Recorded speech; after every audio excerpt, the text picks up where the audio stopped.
Greetings, Inner Light Ministries. It's me, Amy Steinberg. So happy to be with you, to sing for you, to be here with Reverend Deborah. Today I felt led to open with this song of mine called Exactly.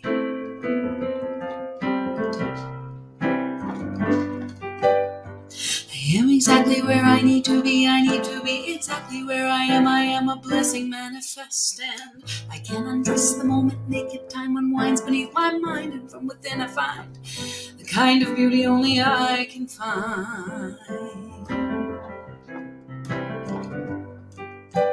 I am exactly where I need to be exactly where I am, surrendering so willingly to be the perfect me inside this now, and truly how else could it be? Destiny, she blesses me.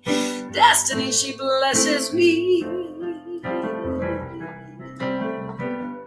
And when I try to fight or run, I only wind up back at square one. And when I think I know what's best for me, well, love takes me back to exactly where I need to be. I am exactly where I need to be exactly where I am, divinely timed and shining brightly. Yes, I believe that there's a purpose just for me. Yes, I believe that we are light and we shine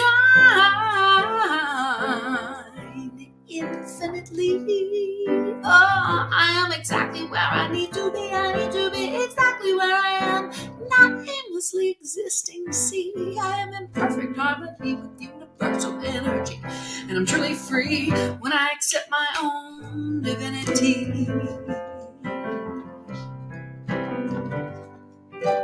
And when I am alone and full of fear, I just remember the rising sun always appears, and every day miracles that I see. Will you take me back?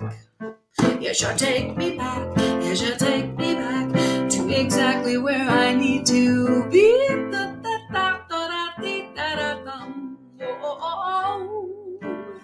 I am exactly where I need to be exactly where I am. Such a good mantra. I am exactly where I need to be exactly where I am. One more time.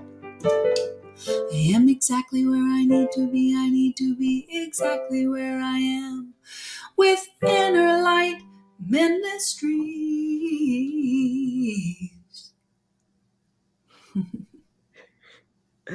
Thank you. That's Amy Steinberg.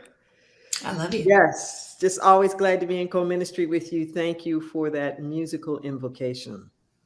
So appreciate that. My pleasure. Welcome, everyone. I'm Reverend Deborah Johnson, and welcome to Inner Light. Welcome to this exquisite odyssey into life itself. Life is not a destination, it's a journey. It's a journey. It's not about arriving someplace, but it's about who we become along the way. Who we become along the way.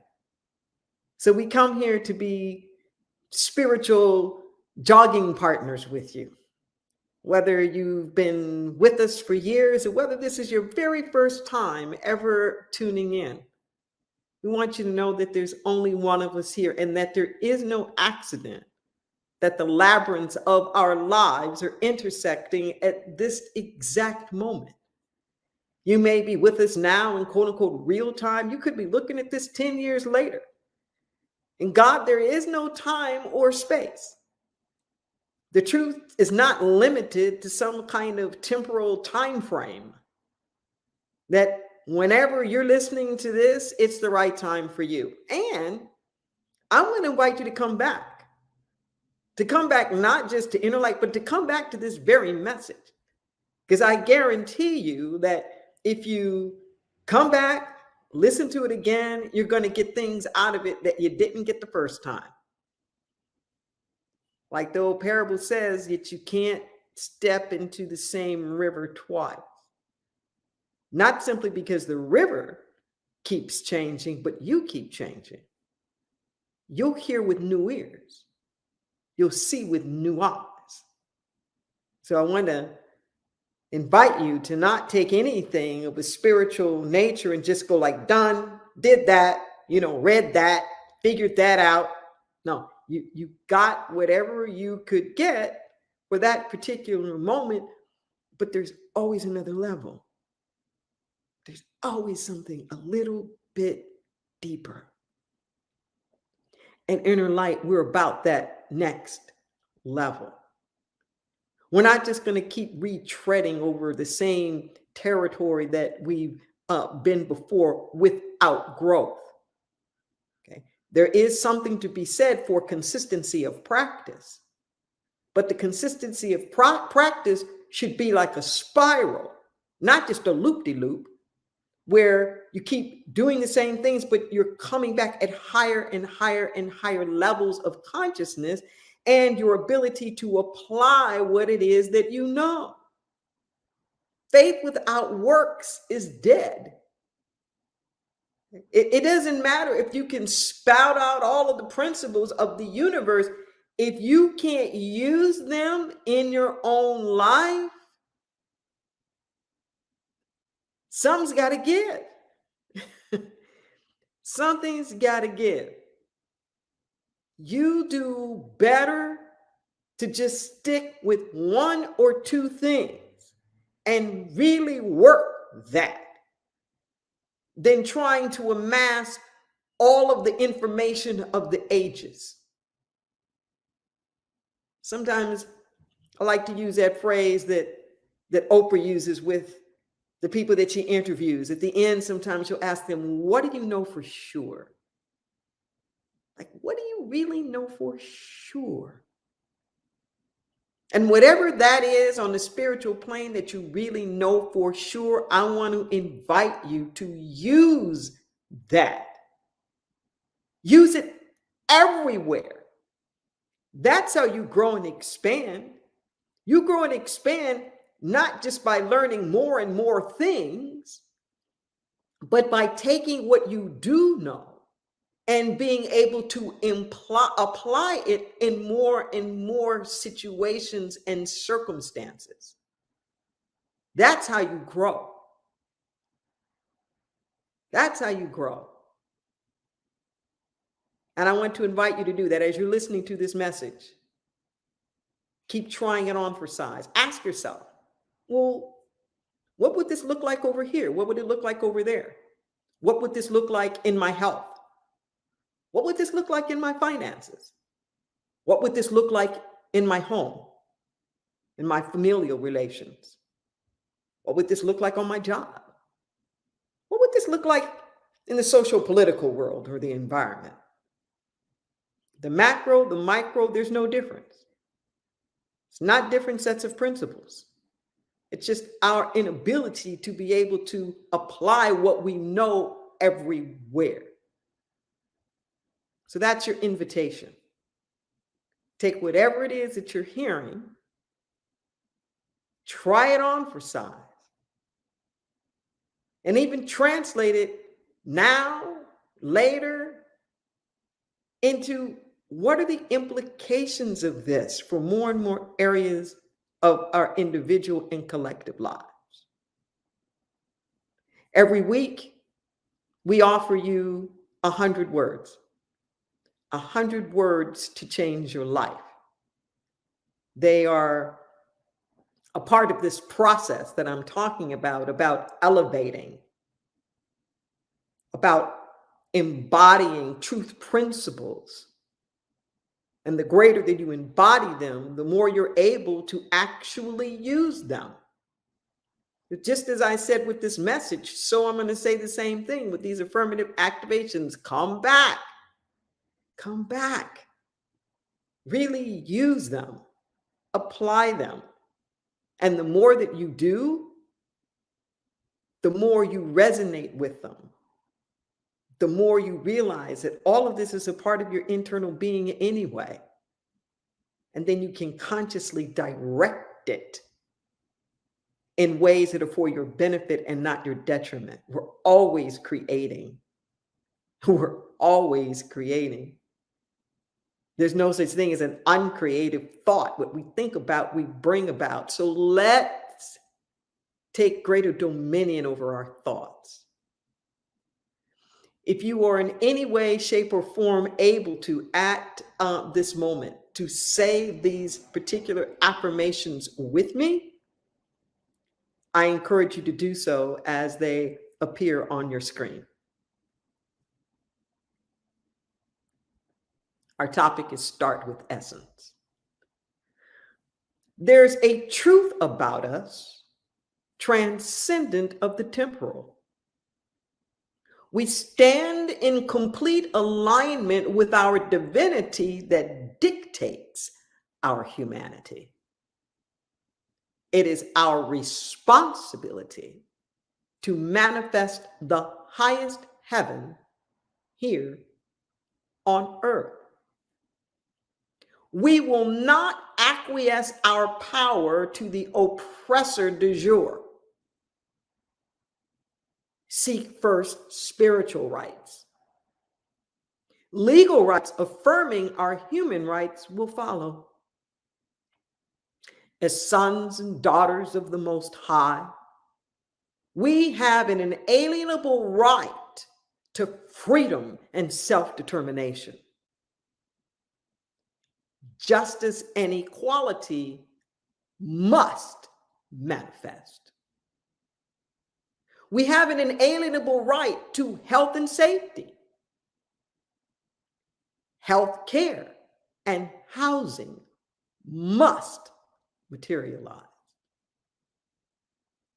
Starting with essence, the forms always follow.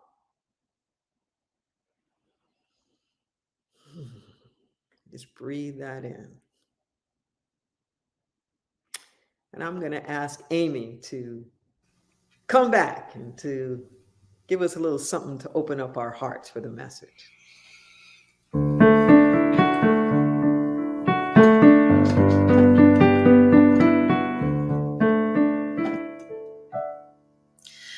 I am seeking stillness. I am looking to the sky. I am seeking stillness, 'cause I know we're gonna rise. I am seeking stillness, 'cause I don't wanna fight. I am seeking the stillness of an everlasting light in the eyes of a lover, in the shine of the sun. In this holy moment, when I remember that we are one, I am seeking the stillness. I am looking to the sky. I am seeking stillness, 'cause I know we're gonna rise. I am seeking stillness, don't wanna fight. I am seeking the stillness, everlasting light in the eyes of a lover, in the shine of the sun. This holy moment, when I remember that we are one, and in the presence of prayer, in the slowing down, this is where the stillness is found. I am seeking stillness. I am looking to the sky. I am seeking the sweetness, 'cause I know we're gonna rise. I am seeking the sweet stillness, don't wanna fight. I am seeking the stillness. I am seeking the sweetness. I am seeking the still sweetness of an everlasting light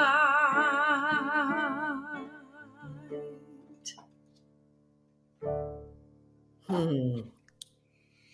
Thank you, Amy. That's Amy Steinberg.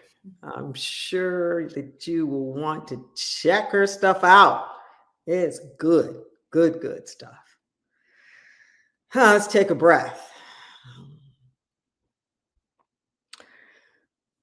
Our topic, our topic today is start with essence. Start with essence.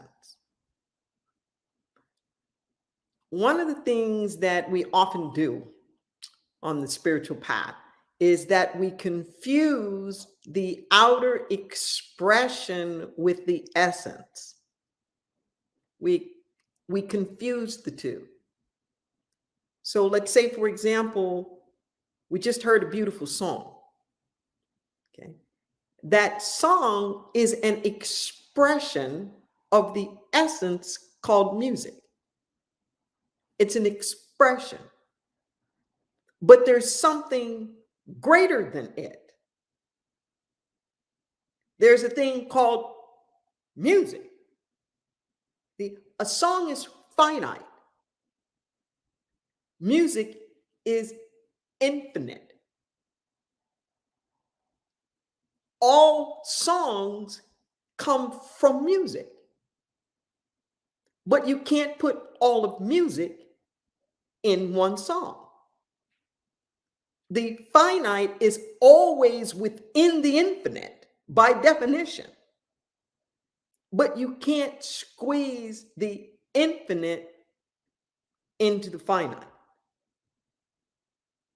A relationship is an expression of love. It's not all of love. You can't get all of love into a single relationship any more than you can get all of music into a single song. Your job, it is an expression of abundance. It is an expression of prosperity, but it isn't the totality of abundance and prosperity. You can't put all of abundance and prosperity into a job. This may seem obvious, but why don't we act like that? Why don't we act like that? The moment the expression gets threatened, and heaven forbid, for whatever reason, that particular expression can't be in our life anymore, we think the whole essence is gone. That relationship isn't in our life anymore for whatever reason. Love walked out of our life. For whatever reason, we don't have that job anymore. Like all of prosperity, all of abundance walked out of our life. It's not true. There's always another way. There's always another way. Sometimes you hear this phrase that God makes a way out of no way. Yes and no. It makes a way out of no way in the sense that it doesn't need our way. It's not that God creates from nothing. It's the no thing. That God doesn't need our particular things to be the only way that it expresses. So it's not that God made a way out of no way. When we say that, we're thinking that the way that we had in mind was the only way. So since it didn't come through that way, it just like came out of nowhere. No, it isn't like God's way was plan B to your way. That God came in and saved the day with a plan B. However God worked it out, that was plan A. God didn't make a way out of no way. Your way was just in God's way. So your way had to get out of the way so that the way that the divine wanted to do things could happen anyway. Just let that settle in for a moment. Not God makes a way out of no way. God always has a way. We just have to get out of the way so that the divine way can fully express itself. This idea that there's the essence and then there's the form. Too often, we're busy chasing after the form, not realizing that the essence has to precede it. The essence has to be there first, because the form is just the expression of the essence. You can't have the form without the essence. I use this example sometimes because in the English language, we have this way of using the same word as both the noun and the verb. So we're in a building, for example, and the building is the expression. The essence is the process of building. Okay? You can't have a building without the process of building. But too often our attention just goes on like the building. And we forget it didn't just arrive, it didn't just appear, it got here some kind of way. And just as there's this building, there can be another building. If we tap into that same energy and vibration, we use the same word for love. For the noun, this thing that we express and experience, and also as the verb of the essence. But just like with the building, too many of us try to chase after love, like a noun, the objectification of love, like a thing, without being the essence. We want to get love without being love. We want abundance and prosperity to just pour out of our lack and limitation consciousness. No, it's not how it works. The forms follow the essence. The forms follow the essence. When we are ambiguous or confused or at cross purposes, that's what the outer forms look like. Whether it's finances or relationships or anything else. The same thing is true on the micro and the macro levels. They're not different sets of rules for large and small. What you see in the outer realm, or what we might call the collective, is just the individual supersized. It wouldn't be the collective if it wasn't the summation of all the individuals. You can't get a warring nation without warring people.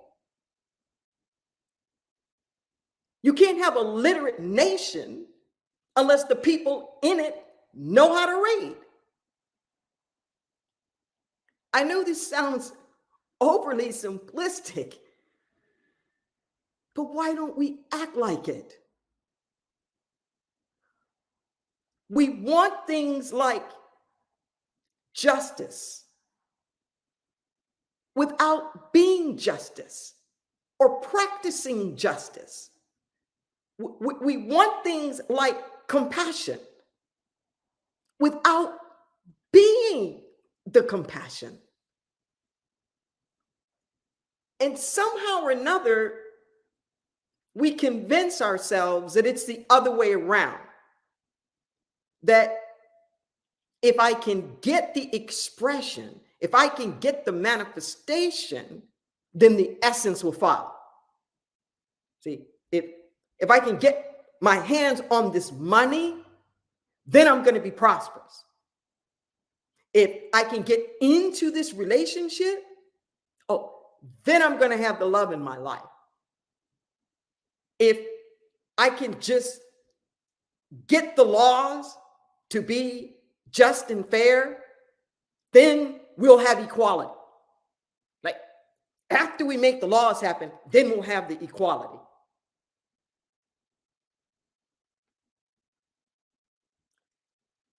Doesn't work that way. It's the same on the macro as it is on the micro. So just take a deep breath now. Okay, take a deep breath, hang with me. There's way too much fear going on. There's way too much fear being pushed by pain instead of being pulled by vision. And way too much fear in this demonization and this othering of what these other people are doing that's going to block or interfere or take stuff away from us, and everybody's doing it to each other. Just breathe. You have to stand somewhere. Don't just be reactionary. You have to stand somewhere. The form follows the essence. In the social political arena, we have to change the conversation. We're stuck in the muck because we keep talking about the forms. We keep talking about the outer expressions without establishing the essence first. We keep talking about healthcare, for example, but we have yet to have established health as a spiritual right. Listen to what I'm saying. If health is a fundamental spiritual right, a spiritual right is inalienable. It's not circumstantial, it's not conditional, it cannot be taken away. If the right to be healthy is a spiritual right, then different kinds of health care or whatever it is that would help to bring that into place is just the residual. It isn't that the health care will make us healthy. We are healthy. That's our nature. And because we are healthy, we need these things to help maintain that which already exists, which is our fundamental health. See, it's a very different discussion. So we keep having these debates. That's part of the reason why the coronavirus went crazy in the United States. Because we never established the fundamental conversation even, let alone a place that was codified into our laws, that every single person deserves to be healthy. You have to start with that. We're chasing after laws. We're chasing after the expressions, thinking that it's going to bring us the essence. No. No law can make you equal. No law can ever make you equal. You start off equal. You are equal as a spiritual right under the eyes of God. And what the laws do, the only reason why the civil laws exist is to protect our pre-existing spiritual right. The civil laws are an affirmation of what already exists and a prohibition against interfering with that essence being able to take its full expression. Just let that sink in.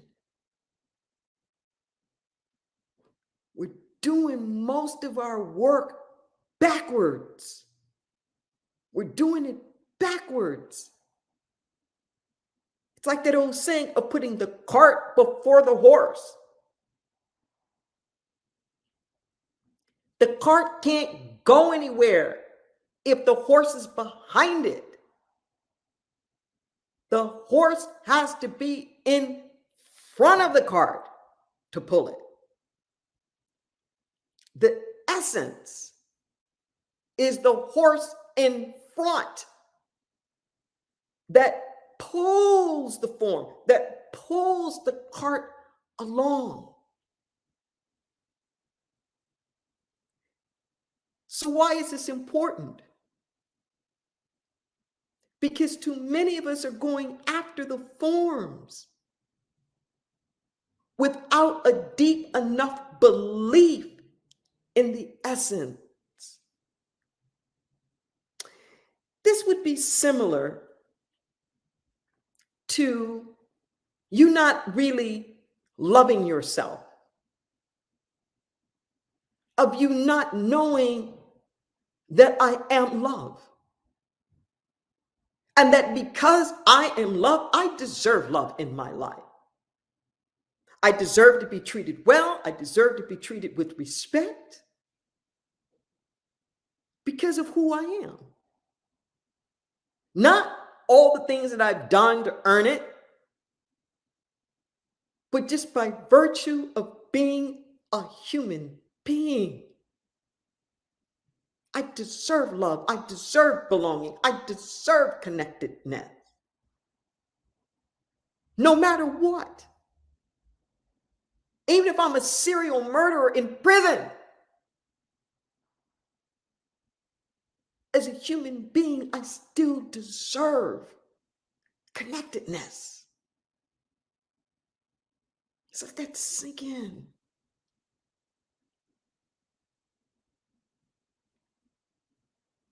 If you don't know that, if I don't know that I'm loved, and I spend all of my time trying to get that love from other people, to know that I'm loved because I'm looking for the reflection of my definition through your eye. And I can't think any more highly of me than how you see me. So then I'm desperate.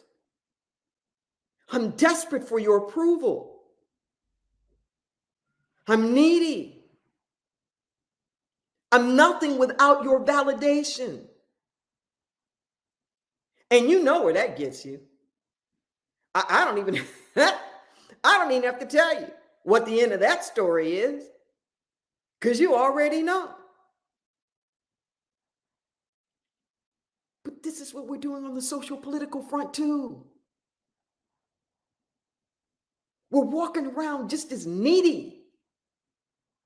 We're walking around with the same kind of sense of needing to be validated, as opposed to standing up and saying, I am that I am. I wrote a piece when the Supreme Court decision overturned Roe v. Wade a few weeks back. And I'm sure you can find it online, on social media, or on our website. And I was talking about this very thing. I was explaining that the end goal isn't abortion. The end goal isn't just reproductive choice. That what is fundamentally at stake here is self-determination. That's what's fundamentally at stake, is self-determination. So a part of self-determination is reproductive choice. And that's not just for a woman. The majority of women in the United States who have abortions already have kids. This is a family decision, a self-determination. Listen to what I'm saying. That as long as we keep talking about like my little individual right, and I have a right to do this and a right to do that and a right, we're missing it. Because then we feel threatened. Because anybody that's not sharing that same opinion that we have that right, we're knocked off center. We keep getting knocked off center and trying to get them to agree with us because we don't feel safe without their validation. No, you say, well, how can I feel safe if they've got all the power? I'm talking about the agapeo love here. I'm talking about the soul force that is behind all nonviolent social change. I'm talking about the strength with which a Gandhi or Martin Luther King Jr. I'm talking about this love force that shows up equal, that's not demonizing. I don't need your laws to make me equal. I need your laws to quit squashing my ability to express my equality. Listen to what I'm saying. Doesn't mean they weren't afraid. Those people marching were scared to death. But they were standing on something. They were standing on something that they knew was immutable.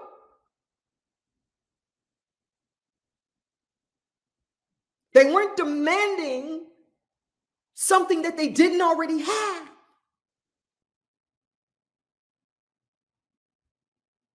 They were demanding that the laws get out the way.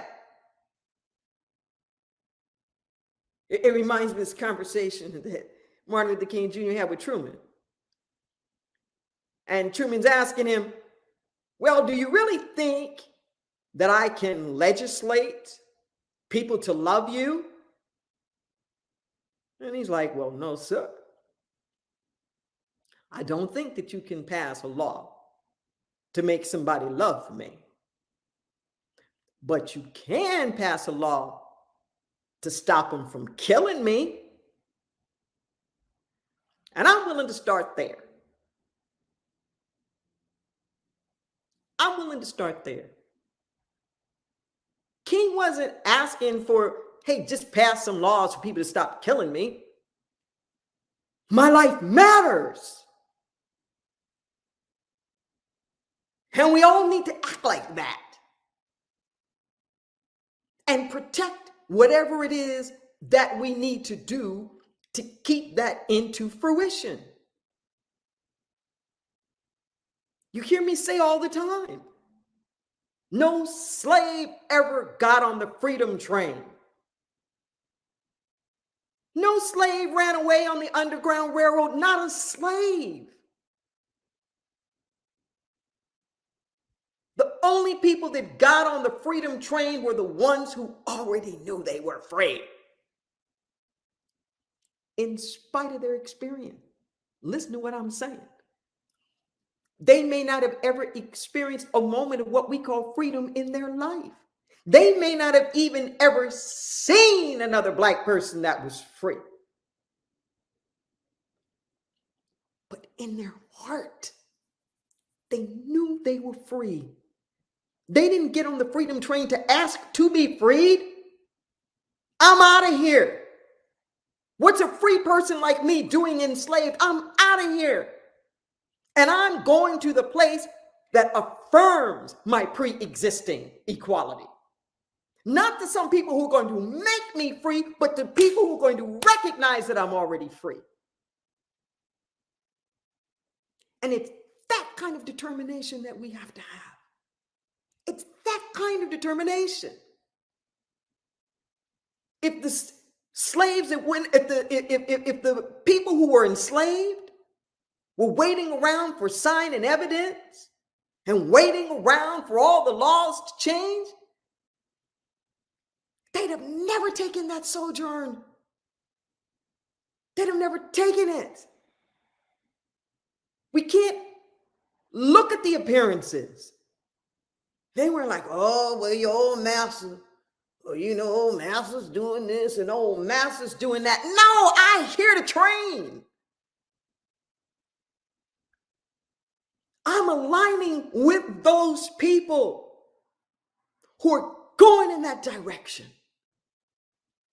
That's what we have to do now.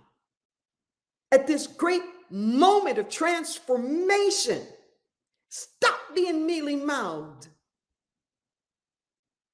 Stop defining yourselves by oppressions and what everybody else is doing. Stand up whole. Stand up free. Stand up proud. And start from there. Start with that. And then the forms will follow. I'm telling you now, it doesn't work the other way. That's part of the reason why we're in this mess, socially, politically. Because we keep trying to pass laws. We keep trying to change the forms without really coming to grips with the essence. I remember when I first was publishing The Sacred Yes, Volume 1 of the Letters from the Infinite series. It came out actually 20 years ago. This year is when it first came out.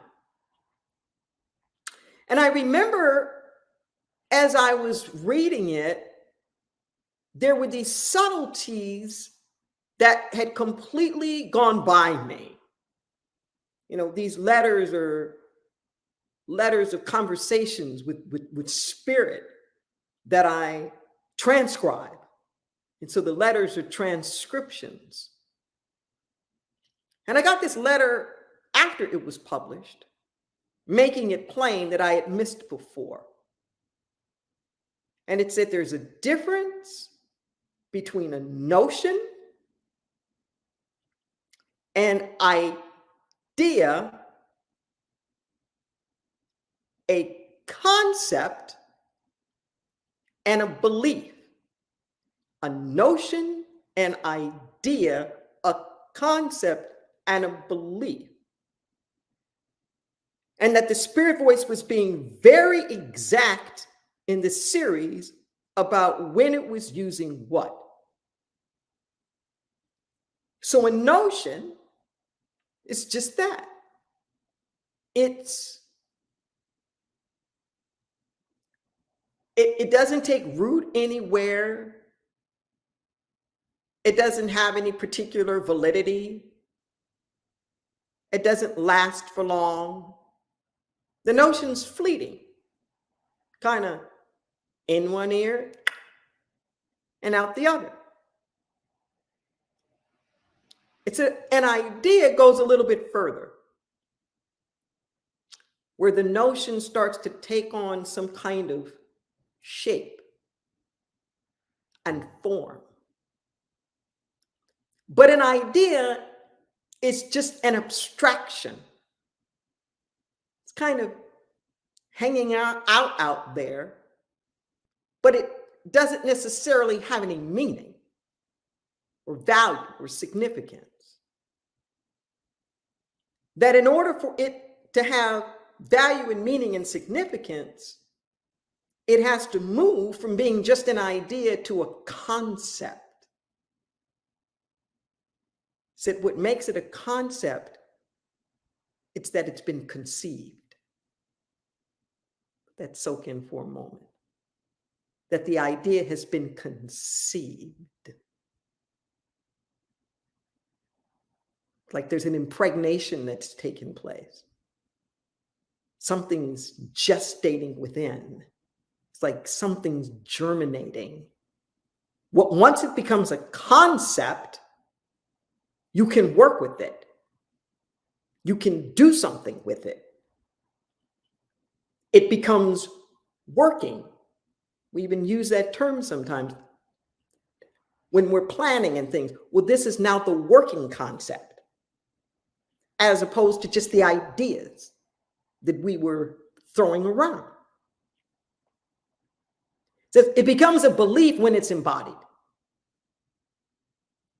It becomes a belief when those concepts are so ingrained that they're not even questioned anymore. Beliefs are never about facts. You believe what you believe, not because it's true. You believe what you believe because it's been reinforced so much.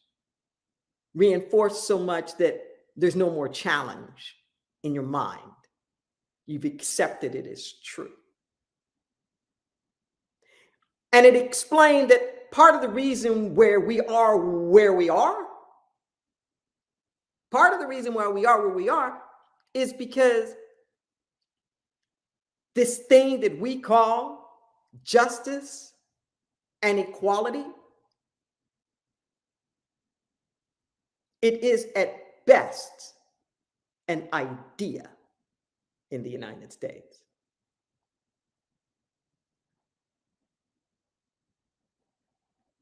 A notion for some, but at best an idea. It says it's not even a concept yet because it hasn't been conceived.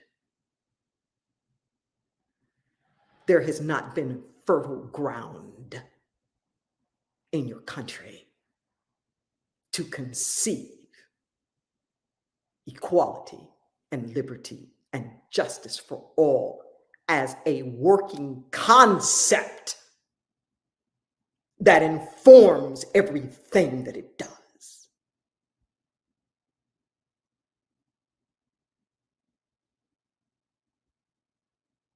This is what I'm saying. That no amount of chasing after the outer stuff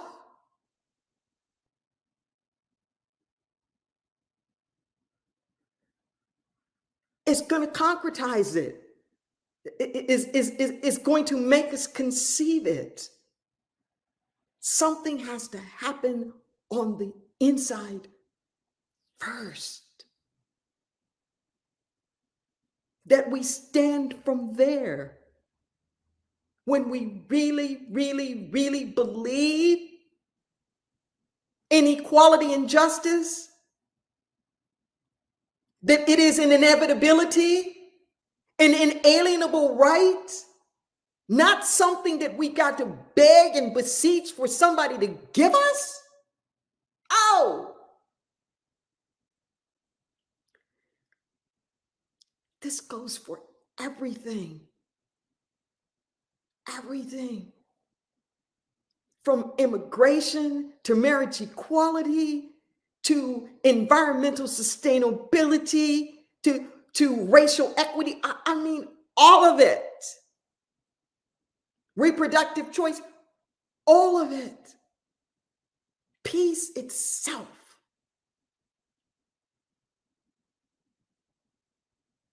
Standing on these fundamentals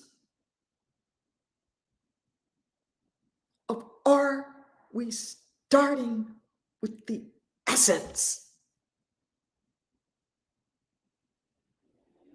or just chasing after forms? Getting the form will never bring the essence. Getting the relationship will never make you love yourself. Getting the money in and of itself will not make you prosperous. You'll just be a poor person with a lot of money and lose it, or be constantly afraid of losing it.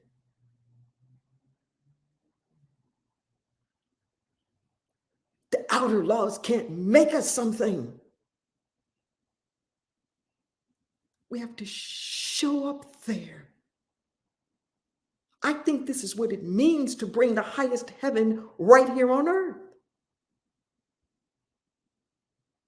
I think this is what Jesus meant when he said, seek first the kingdom of God and all of its righteousness, and all things will be added. Don't chase after the things first.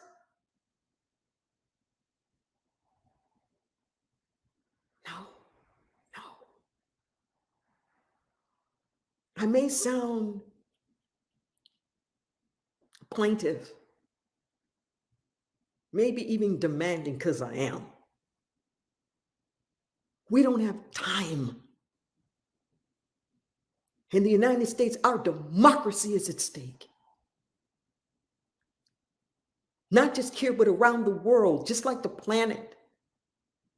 We don't have time to mess around.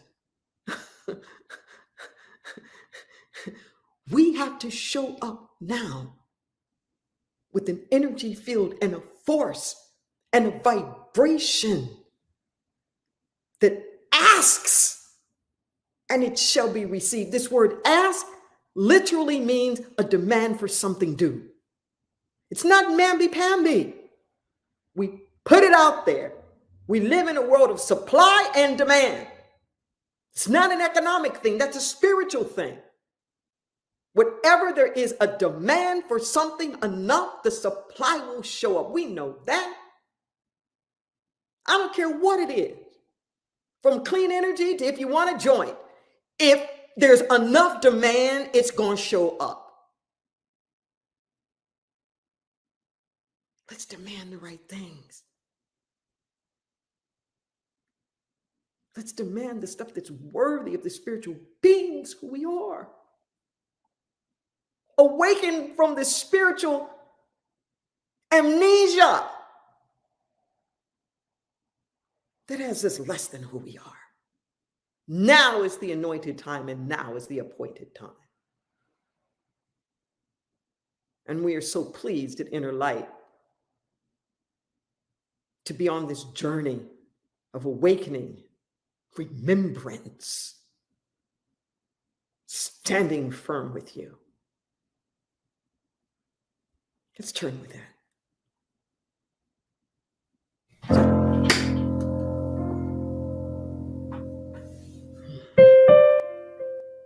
The word has been spoken. This prayer isn't trying to make anything happen. This prayer is bringing our consciousness into alignment and an acceptance.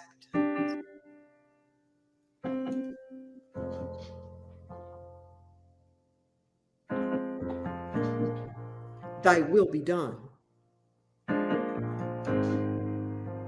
We trust, believe. We know the divine is our shepherd. We do not want. We accept nothing less than the truth of our divinity. In this moment right now, we dare. We dare to believe. We dare to speak the word. We dare to unite and unify. We dare to transcend the appearances. We dare to stand on higher ground. We dare to know. We speak this word for everyone. For all are deserving.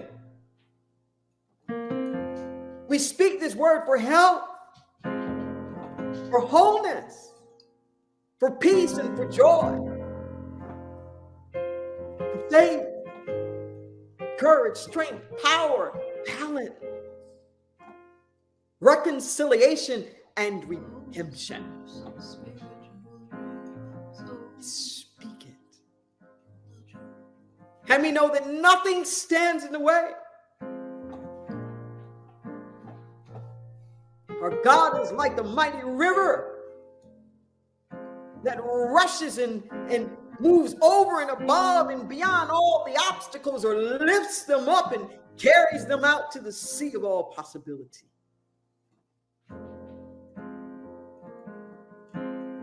We are so grateful for all needs met.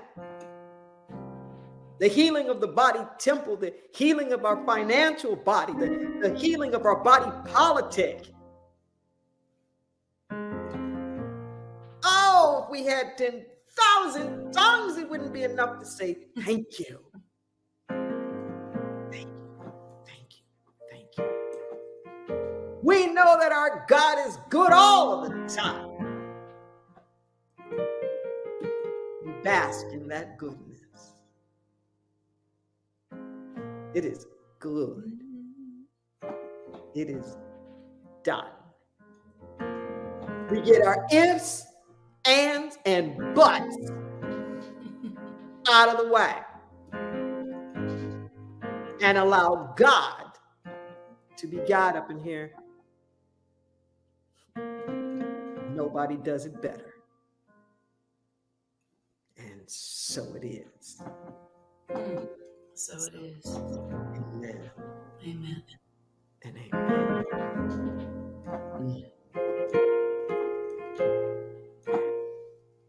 Start with the essence. Yeah.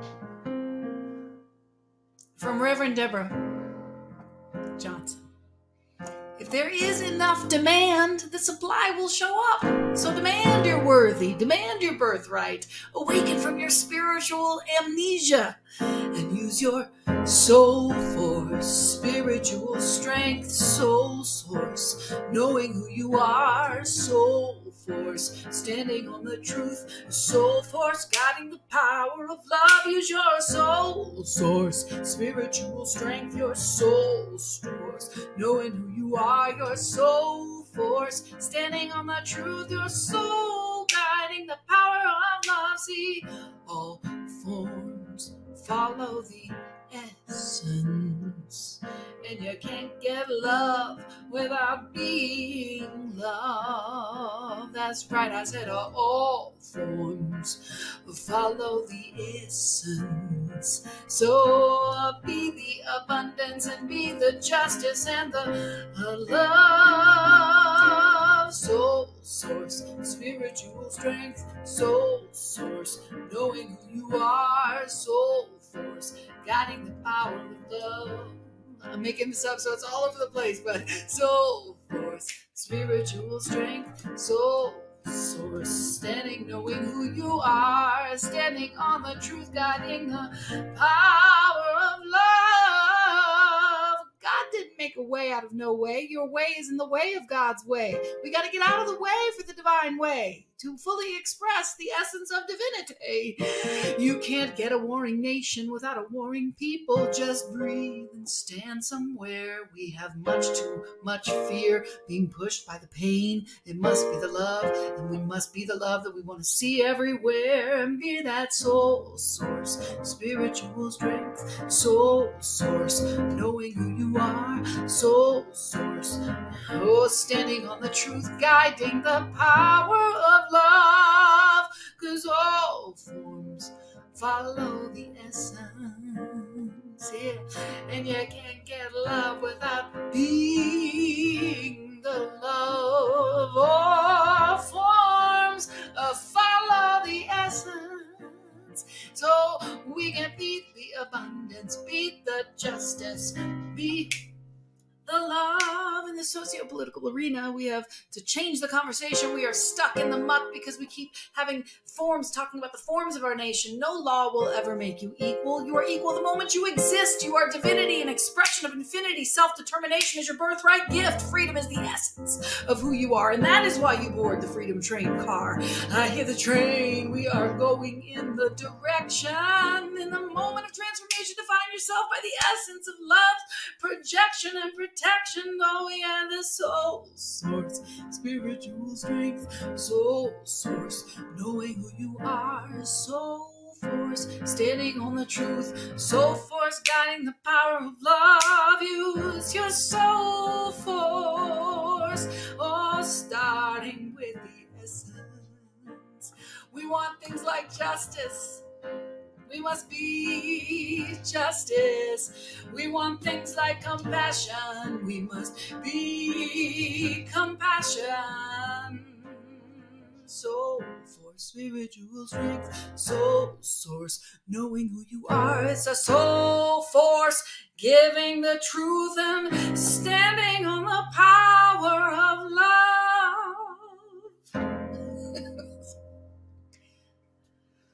Kind of. You did it again. Well, I was so involved in your talk that if you can see, I'm going to send you what I was. It was hard to, but thank you for making me think of all of it. You know, just all this entire conversation is so important, and again about responsibility, right? Mm-hmm. I invite everybody to come back, share this, like this, spread it around, come back. And thank you, Amy, once again. You've I got love this, you. you have this incredible talent of just absorbing, making sense, putting it to music, like in real time, and to be such an open vessel as to share it in its creation. So oftentimes our ego self is so caught up in wanting to look good and to be perfect and all of the rest of that. So we hold our pearls. We hold our pearls until we think they're polished enough for other people to be able to see them.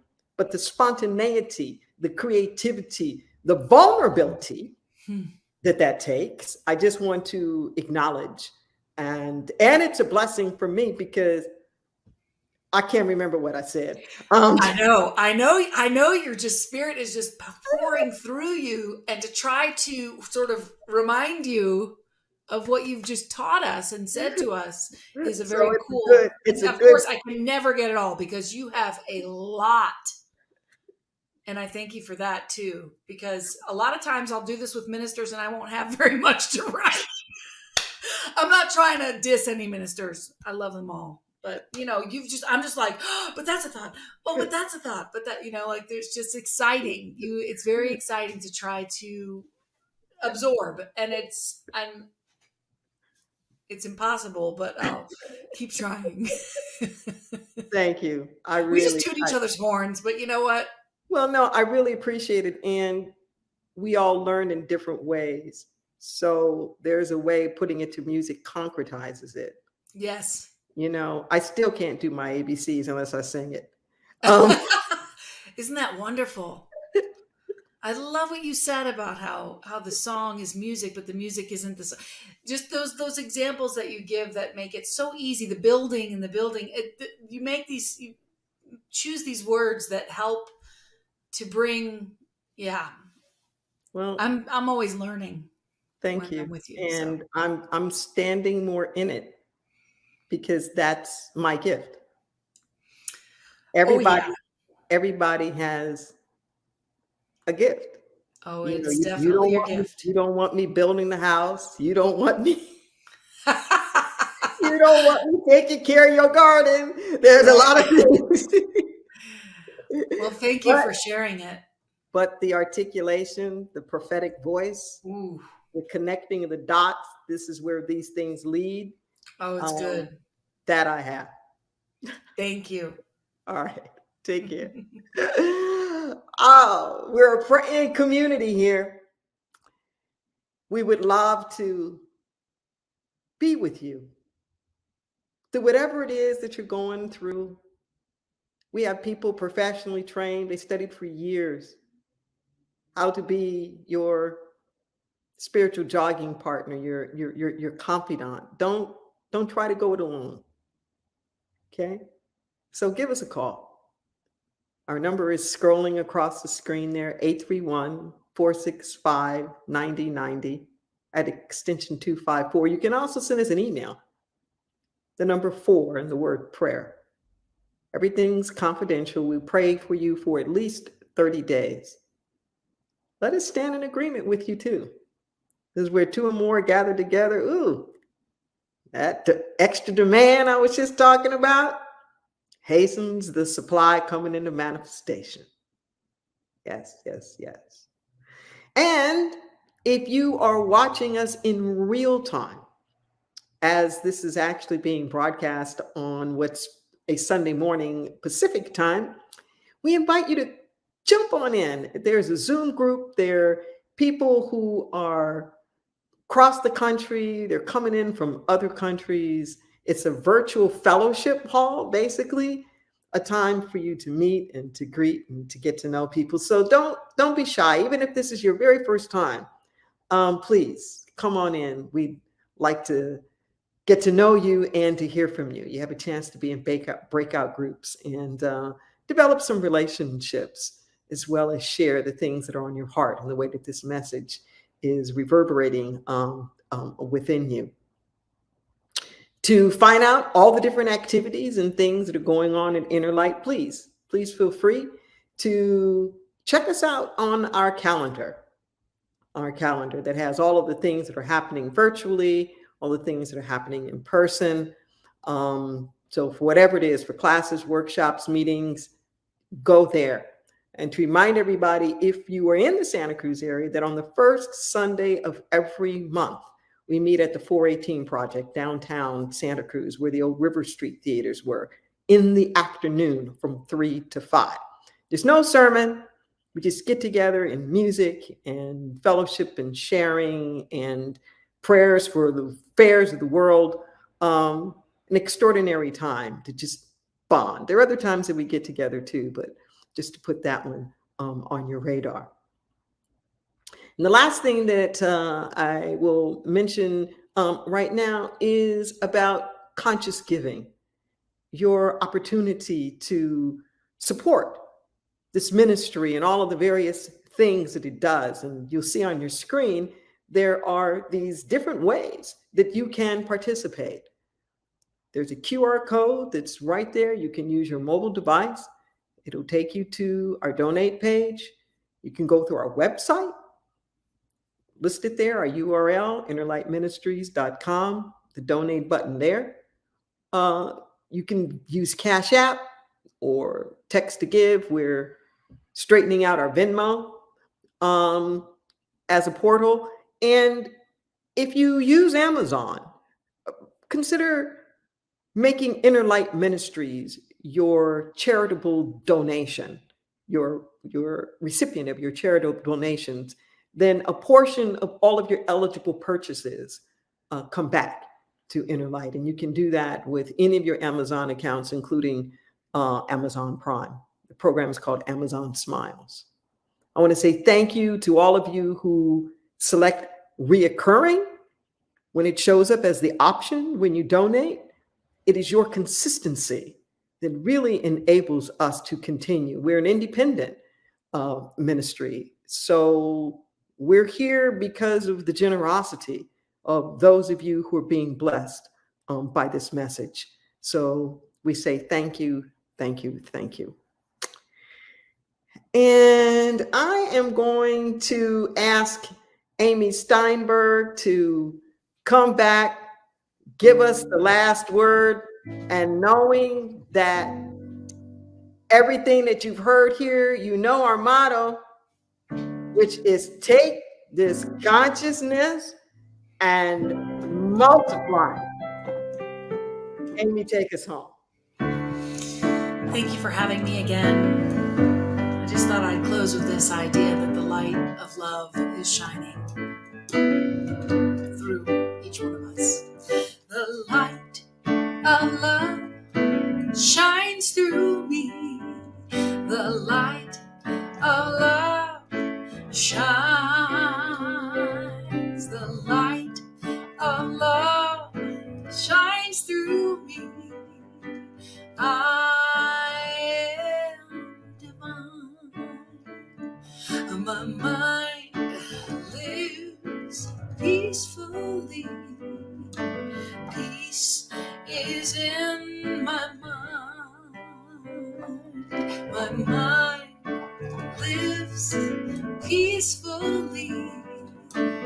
I am divine.